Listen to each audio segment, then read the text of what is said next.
केशव। एक विचार और है। आपका ध्यान लगाते समय मन में केवल आप रहे और संसार का कोई विचार बाधा ना डाले। इसका कोई तरीका तो होगा? हाँ, एक आसान तरीका तो है, परंतु वो कोई विधि नहीं है, बल्कि एक गुर है, एक योगिक कला है, जिससे ध्यान लगाने में बड़ी सहायता होती है। वो आसान तरीका, वो योगिक कला क्या है मधुसूदन?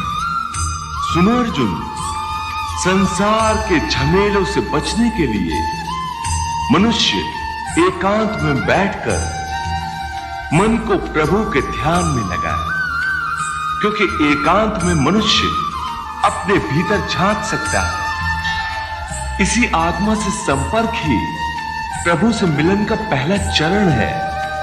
इसलिए हे अर्जुन, जो मुझसे मिलन चाहता है उसे सबसे पहले अपने अंतर में ही झांकना चाहिए, और यह तभी संभव हो सकता है जब मनुष्य का अपना शरीर उसके नियंत्रण में हो। यदि देह काबू में ना हो तो मनुष्य को ध्यान लगाने का उद्देश्य नहीं मिल पाएगा। हे अर्जुन, जब तक मनुष्य अपने अंतर की शुद्धि नहीं कर लेता, परमात्मा से ना तो संपर्क कर सकता है और ना ही आत्मा परमात्मा में लीन हो सकती है।